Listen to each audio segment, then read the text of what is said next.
Kita lanjutkan ngaji kita malam hari ini dengan tema tokoh-tokoh muda. Oke, bismillah ya. Kita lihat. Saya awali dari quotes itu. Itu bagi saya bagus. Saya sering pesan teman-teman, apapun harus kita awali dari kesadaran. Nah, katanya pertanyaan pertama yang harus kita jawab adalah who am I? Jadi tanyakan pada dirimu sendiri, who am I? Ini tugas sangat filosofis. Setiap orang harus bisa menjawab pertanyaan ini. Kalau tidak bisa, kamu tidak bisa ngapa-ngapain dalam hidupmu.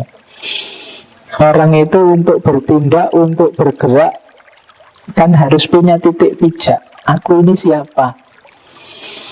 Kalian ngaji ke sini terus duduk di sana, itu kan kalian punya kesadaran, aku ini peserta ngaji, bukan yang ustadznya misalnya. Makanya kamu duduk di sana. Kalau kamu tidak jelas begitu ke sini, saya duduknya di mana ya? Jangan-jangan sudah disediain bangku ini untuk saya. Kenapa kamu tidak tahu posisimu di mana? Maka harus punya kesadaran. Nanti pulang ke rumah kan kamu harus tahu kamu itu anak, atau bapak, atau kakak. Nanti jangan-jangan keliru kamu masuk kamar ibumu. Bukan. Kamu itu anak, punya kamar sendiri. Kamu bisa tidak salah kamar ketika kamu punya kesadaran, who am I? Jawablah ini, maka kamu akan lebih mudah bertindak, karena kamu tahu posisimu. Biar orang tidak nyinyir padamu, emangnya siapa kamu? Hari ini kan banyak orang tidak sadar. Biasa-biasa saja, masih awam. Mungkin ada yang sudah gayanya kayak ustaz, kan ada yang begitu. Ada yang gayanya kayak intelektual, ada yang gayanya kayak politisi, usah dibahas politik terus, padahal sudah waktunya kerja mungkin. Nah itu berarti akan tidak punya kesadaran. Kesadaran pertama, who am I? Dan dengan tegas menjawab, saya telah menjawab bahwa saya adalah seorang intelektual yang tidak mengejar kuasa, tapi seorang yang ingin mencanangkan kebenaran. Kalimatnya luar biasa bagus. Kalian boleh niru, tapi juga boleh versimu. Menurutmu pasnya dirimu itu apa? Kamu berani nggak mengklaim dirimu intelektual? Berani nggak berkomitmen tidak mengejar kuasa, tapi hanya hidup demi kebenaran? Janji dengan tegas bilang, iya, aku seorang intelektual, kekuasaan bukan targetku, hanya kebenaran yang aku canangkan. Nah itu sekarang kalian habis ini pulang, bayangkan ada yang tanya, who are you? Siapa kamu? Jawablah. Dan saya bersedia menghadapi ketidakpopuleran. Jadi popularitas bukan targetku. Hari ini kan banyak orang yang bisa apa-apa sedikit ingin terkenal. Makanya sekarang semua orang bikin channel YouTube sendiri-sendiri. Ya, dulu orang ingin dilihat orang itu kan mati-matian biar bisa masuk TV. Sekarang bikin channel sendiri-sendiri, bikin TV-nya sendiri-sendiri. Akhirnya orang sibuk memamerkan dirinya dibandingkan meningkatkan kualitas dirinya. Maka katanya Cinda, targetku juga selain tidak ngejar kuasa, aku juga tidak mengejar popularitas. Dikenal orang atau tidak dikenal orang tidak masalah. Diakui orang atau tidak diakui orang tidak masalah. Satu-satunya yang dia target adalah kebenaran. Popularitas tidak penting karena ada sesuatu yang lebih besar, yaitu kebenaran. Oke, ini kelihatannya simpel tapi dalam dan berat. Ya, oke, dan kamu tidak usah bantah, tidak usah tanya kebenaran itu apa, Pak? Kebenaran itu kan ya macam-macam, nanti lanjutannya gitu. Ya kebenaran itu simpelnya yang kamu anggap benar. Orang itu kan hidup berdasarkan apa yang dia anggap benar. Itu yang kadang-kadang kita sebut sebagai ideal-ideal. Hiduplah atas dasar ideal-ideal yang kamu yakini. Itu namanya hidup di atas landasan kebenaran. Lu, ideal saya kan mungkin salah, Pak. Iya. Tapi selama kamu belum tahu salahnya di mana, kan masih tetap ideal dia. Kecuali kamu sudah tahu dia ternyata tidak ideal, ya revisilah jadi yang lebih ideal, kan itu. Selama kamu belum tahu dia masih ideal, masih kebenaran. Orang tidak bisa hidup tanpa keyakinan terhadap kebenaran. Makanya kemarin Rene Descartes bilang hidup itu dasarnya justified true belief. Justified true belief itu keyakinan akan kebenaran yang dijustify, yang dibenarkan, dilegalkan. Menurutku yang benar ini. Kamu tidak usah minder, berarti cuma kebenaran menurutku ya Pak. Lu semua orang juga begitu, kebenaran menurut mereka masing-masing. Oke. Cuma selama ini kan banyak orang cerewet, banyak orang nyinyir kalau ada yang ngomong kebenaran. Kebenaran itu kan versi-versi. Terus nggak jadi ikut kebenaran. Terus ya, jadi yang pertama ini konstitusi diri. Who am I? Bangun dirimu, siapa kamu? Kamu tidak bisa beraktivitas kalau tidak jelas siapa dirimu. Hampir semua filosof yang pernah kita kaji, titik pijak utamanya adalah mengenali diri. Baik filsafat barat, bahkan juga termasuk tasawuf. Kita lanjutkan. Nah, setelah kenali diri,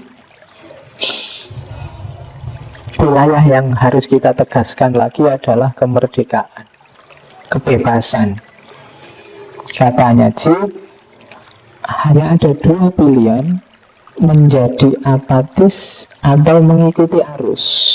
Tetapi aku memilih untuk jadi manusia merdeka. Apatis itu orang yang tidak yakin perubahan bisa dilakukan, sudah cuek. Kalau ada orang berjuang, Allah tidak mungkin. Situasinya sudah kayak gini, mbok malaikat jadi presiden, ya tidak bisa. Itu namanya apatis. Jadi tidak, pesimis luar biasa, sudah tidak yakin sama sekali kalau perubahan bisa dilakukan. Pasrah. Pokoknya serba. Kalau apatis konotasinya biasanya agak negatif. Pokoknya kita ini sudah rusak-rusakan, yang enak dihancurkan semua terus bikin yang baru. Itu namanya apatis. Tidak yakin perubahan bisa dilakukan. Penyakit kita ini sudah akut luar biasa, masyarakat sudah hancur semua, sudah pokoknya kita tinggal nunggu aja kiamatnya. Itu namanya sudah putus asa, sudah tidak yakin bisa dilakukan perubahan. Ada orang kayak gini, katanya Ji. Ada yang kedua, orang yang hanya ikut arus. Yang lain ke utara, terus ke utara. Yang lain bikin channel YouTube, ikut-ikutan bikin channel YouTube. Yang lain melakukan apa, aku bikin apa. Yang lain melakukan perang, terus bikin perang juga. Akhirnya isinya perang-perang terus. Ya. Jadi prank itu mengejutkan kalau sekali dua kali. Kalau tiap hari prank, ya orang tidak terkejut lagi, tidak wow lagi.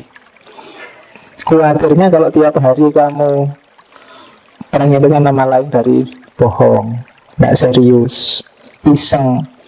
Khawatirnya kalau pas lagi serius, orang anggap kamu iseng. Nanti pas beneran kamu butuh bantuan, orang anggapnya ala itu iseng. Biasanya gitu, nanti kita tolong ya prank. Jangan sampai di titik itu, nanti kita harus hati-hati. Ya kayak ceritanya Upin-Ipin itu loh, waktu ada orang ngangon ceritanya itu kan, sedang menggembala. Sepi daripada sepi ngeprank orang-orang, yuk ada serigala, orangnya datang semua. Terus ala aku cuma iseng kok, kamu kena prank, orangnya marah-marah pulang. Nanti datang lagi, sepi lagi, bikin prank lagi. Waktu serigala datang beneran, orang-orang sudah alah paling prank. Akhirnya kambingnya habis dimakan serigala. Jadi ya kalau ada temenmu sukanya prank, diingatkan saja, hati-hati kambingmu nanti habis dimakan serigala. Oke, jadi setelah konstitusi diri, jangan apatis, jangan ikut arus saja, jadilah manusia yang merdeka. Orang apatis tidak ngapa-ngapain, orang ikut arus itu juga tidak ngapa-ngapain. Dua-duanya pasif. Jadilah orang yang merdeka. Kita manusia itu dikasih banyak potensi, banyak fasilitas oleh Allah, Ya gunakan itu. Kita punya tugas sebagai khalifah. Jalankan itu. Jangan hanya mengeluh atau jangan hanya ikut arus. Jadi manusia yang punya nilai, jadilah manusia yang berarti. Jadi pertama-tama untuk punya nilai, jadilah manusia yang merdeka. Kenapa harus merdeka? Karena sebagus apapun dirimu, kalau hanya ikut arus, kamu tidak dihitung. Jadi tidak dihitung itu, ala kamu cuma hanya ikut-ikutan aja, kok kan nggak ada nilainya. Jadi jadilah orang yang merdeka. Kebaikan yang kamu lakukan hasil keputusanmu sendiri. Saya sering ngasih contoh, bahkan kejahatan kalau hanya ikut-ikutan, itu kan kalau dalam filsafat moral sering disebut juga tidak ada nilainya. Bahkan mungkin kalau polisi misalnya, kamu ditanyai punya kasus apa, saya tidak tahu Pak, saya hanya ikut, itu hukumannya kan jadinya turun. Saya tidak ngerti kok tiba-tiba di tas saya ada, kan hanya ikut-ikutan. Oke, jadi pertama merdeka. Kalau sudah jelas siapa dirimu, konstitusi dirimu apa, sekarang bebaskan dirimu, mandirilah. Apa tidak boleh Pak ikut banyak orang? Kalau itu baik, ya monggo, tapi keputusanmu sendiri. Jadi bukan karena ikut-ikutan. Itu orang yang merdeka. Nah, quote yang kedua itu tentang kehidupan berbangsa, hubungannya dengan kemerdekaan. Lanjutannya ke situ, kemerdekaan kita, kebebasan kita, untuk apa? Untuk mewarnai kemerdekaan kehidupan kita berbangsa ini loh. Ini mirip kemarin waktu kita ngaji Soekarno, bahwa kemerdekaan itu alat, bukan tujuan. Kalau tujuannya hanya kemerdekaan, sudah selesai tahun 45. Jadi ketika ada proklamasi itu kan pernyataan bahwa kita merdeka kan gitu. Katanya kemerdekaan merupakan sebuah mimpi yang jadi kenyataan. Dulu kita mimpi-mimpi, sekarang merdeka beneran. Tetapi kemerdekaan itu juga merupakan sebuah gedung yang kosong. Sekarang kita mengisinya bagaimana? Menjadi tugas pendukung-pendukungnya untuk mengisi kemerdekaan.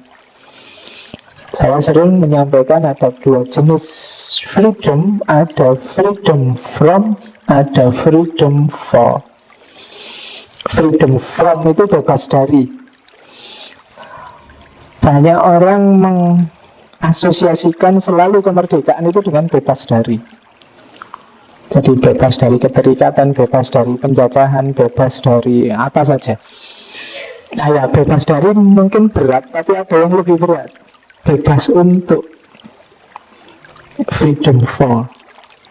Kalau sudah bebas dari keterikatan, mau ngapain kita? Nah itu berat. Kalau bebas dari, musuhnya jelas. Aku harus membebaskan diri dari ini, dari itu. Tidak mau dikekang ini, tidak mau dikekang itu. Begitu bebas, mau ngapain? Itu butuh orang cerdas, butuh orang yang mandiri, butuh orang yang bisa memutuskan. Kalau tidak, akhirnya ya balik lagi, kamu ikut sesuatu, ikut seseorang, ikut sekelompok orang, membuat keterikatan baru, tidak jadi bebas. Saya pernah itu di depan banyak orang, mau kajian, belum ditemukan temanya. Begitu saya bebaskan, oke Bapak Ibu sekarang bebas, temanya apa saja silahkan usul. Terus ramai geremeng, akhirnya sudahlah manut saja Pak, temanya apa. Ternyata tidak gampang untuk freedom for itu. Jadi orang itu maunya biasanya dituntun. Kenapa? Karena banyak orang cenderungnya pasif, agak males. Begitu freedom for, dia gimana, kayak mahasiswa itu loh, silahkan bikin makalah tentang ini. Itu biasanya kan, sebenarnya kan dia bebas mau bikin makalah kayak apa saja, tapi kan terus pinginnya dituntun. Berapa halaman Pak? Berapa spasi Pak? Kan mesti kan terus kamu tanya, salahmu dulu terus jadi diatur. Uang ya dosennya tidak ngatur, kamu sendiri minta diatur. Ternyata kalau level mahasiswa ya tidak bisa. Bahwa kamu inisiatif sendiri ya normalnya makalah lah sekian halaman, pakai footnote, pakai itu kan gitu. Kadang kamu mempersulit dirimu sendiri. Minimal berapa buku Pak referensinya? Loh, yang tidak diatur kamu minta diatur. Akhirnya dosennya bikin aturan dan sumpek sendiri dirimu. Jadi gedungmu kosong, kamu minta diisi, bukan kamu isi sendiri. Jadi kemerdekaan itu seperti gedung kosong, kalian yang mengisi. Jadi jangan salah paham, dia hanya terminal awal, bukan tujuan. Dari situ kita mulai perjalanan mewarnai kehidupan berbangsa dan bernegara. Itu secara kebangsaan. Kalau secara pribadi, ya kebebasan itu berarti langkah kita setelah membangun konstitusi diri. Oke. Dilanjutkan tentang kemerdekaan juga, itu kalimat itu saya suka. Maksudnya sama. Kalau kemenangan revolusi dianggap sebagai tujuan, maka revolusi 45 sudah berhasil. Tetapi aku kira revolusi itu hanya alat untuk mencapai keadilan dan kemakmuran.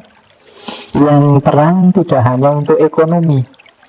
Dalam penjajahan dulu kita sudah mendapat suatu ekonomi yang baik, Indonesia yang makmur, aman, dan seterusnya, dan seterusnya. Tetapi Soekarno, Hatta, Syahrir, Cipto, dan lain-lain menuntut suatu yang tidak hanya perut belaka, melainkan kebebasan dalam arti umum, juga hak untuk menetapkan nasib sendiri. Kalau kemenangan itu maknanya hanya ekonomi, mungkin dulu dijajah Belanda juga sudah lumayan tertib. Sudah ada yang bisa sekolah, sudah ada yang jadi bangsawan, sudah ada yang jadi pejabat, sudah ada makan, mungkin bisa, ekonomi juga lumayan, meskipun mungkin tidak sekaya pejabat-pejabat Belanda, tapi ya tentram, aman, damai, terpenuhi kebutuhan. Tapi kan bukan ini. Kalau hanya ekonomi, ya mending minta dijajah negara-negara makmur, nanti kita terjamin ekonominya. Tapi kan pasti bukan ini tujuannya. Jadi kalau targetnya hanya ekonomi, pasti tidak. Yang nomor satu pastinya apa? Hak untuk menentukan nasib sendiri. Jadi ya benar makmur, tapi kan kita diatur. Tidak bisa milih sendiri, menentukan nasib sendiri. Suatu alat telah kita punya, tetapi hal ini bukan berarti tujuan dari revolusi telah terpenuhi. Masih jauh. Kita mencoba merealisasikan ide-ide kemanusiaan yang paling luhur. Pengertian saya dalam hal ini juga menjangkau kepada demokrasi, politik, perseorangan, keadilan sosial, penyederhanaan kelas-kelas, dan lain sebagainya, dengan pengakuan kedaulatan. Jadi, ayo merdeka, menentukan nasib kita sendiri, mandiri, tidak memposisikan diri sebagai orang yang mazlum, apalagi orang yang zalim. Jadi kita kadang-kadang tidak menzalimi, tapi memposisikan diri sebagai orang yang layak dizalimi. Ya, banyak perilaku kita kayak orang yang pokoknya pantas lah kita itu dijajah. Nah, itu juga sebenarnya istilah kalau pakai hadis itu tadi kan mazlum. Mazlum itu kita dizalimi, atau gaya kita itu gaya yang layak jajah. Jadi perilakumu itu perilaku yang memudahkan orang untuk menjajahmu. Kenapa kamu tidak mandiri, tidak bisa berpikir sendiri, tidak bisa mengambil keputusan sendiri? Orang ke utara, kamu ke utara. Orang ke selatan, kamu ke selatan. Itu namanya kamu punya gaya layak jajah. Kamu membuka ruang orang lain masuk, ngatur dirimu. Nah, itu juga dilarang oleh Nabi. Unsur akhoka zaliman au mazluman. Oke. Dan ini sebenarnya kuncinya ada di kemerdekaan. Apakah freedom from atau freedom for? Jadi setelah menjawab pertanyaan siapa dirimu, sekarang bebaskan dirimu dari banyak keterikatan yang tidak perlu, kemudian mandirilah untuk mengisi kemerdekaanmu. Baru di situ nanti akan dimulai perjuangan. Oke, ini kritik-kritik pada pemuda, pada mahasiswa. Ini kan sebagian besar mahasiswa. Katanya, mimpi terbesar saya, mimpi saya yang terbesar, yang ingin saya laksanakan adalah agar mahasiswa Indonesia berkembang jadi manusia-manusia yang biasa. Dalam tanda petik ya, menjadi pemuda-pemuda dan pemudi-pemudi yang bertingkah laku sebagai seorang manusia yang normal, sebagai seorang manusia yang tidak mengingkari eksistensi hidupnya sebagai seorang mahasiswa, sebagai seorang pemuda, dan sebagai seorang manusia. Ini menarik ya. Setelah kamu bebas, mandiri, yang harus dilakukan apa? Pertama-tama jadi manusia biasa saja. Penuhi fitrah kemanusiaanmu biasa-biasa saja. Kadang-kadang kita sudah, karena mimpi-mimpi besar kita lupa bahwa kita ini manusia biasa. Ya butuh makan, ya butuh minum, ya butuh nongkrong, ya butuh pacaran kalau laku, ya butuh. Loh iya kan. Jadi tidak harus menganggap dirimu istimewa. Penuhi dulu kondisi dasarmu sebagai manusia. Karena banyak orang tidak bisa lagi jadi manusia biasa. Banyak orang yang terlalu tinggi menilai dirinya. Ada orang yang jadi mesin, ada orang yang kayak binatang, ada orang yang banyak sekarang orang susah memposisikan dirinya. Maka latihanlah jadi manusia yang biasa. Mahasiswa juga begitu, jadilah mahasiswa yang biasa-biasa saja dulu. Manusia yang biasa-biasa saja dulu. Ini step pertamanya ini. Jadi, dan ini mimpinya Gimbo ya, mahasiswa itu bisalah jadi manusia, jadi pemuda yang biasa, jadi mahasiswa yang biasa, jadi seorang manusia yang biasa dulu, yang normal-normal saja dulu. Kalimat selanjutnya, masih terlalu banyak mahasiswa yang bermental sok kuasa, sok menganggap penting dirinya, meruntuh kalau ditekan, tapi menindas kalau berkuasa. Nah, ini ya kamu cari sendiri ya. Ada nggak temanmu yang kayak gitu? Baru jadi ketua panitia 17-an aja misalnya, terus temennya pontang-mantung melayani dia. Nah itu menindas. Kalau ditekan mengeluh, merintih, ada kesulitan dikit terus sambat-sambat. Kalau yang selanjutnya banyak mementingkan golongan, ormas, teman seideologi dan lain-lain. Ini tergolong mungkin yang tidak biasa tadi. Setiap tahun datang adik-adik saya dari sekolah menengah. Mereka akan jadi korban-korban baru untuk ditipu oleh tokoh-tokoh mahasiswa semacam tadi. Ayo, siapa yang suka nipu adik kelasnya?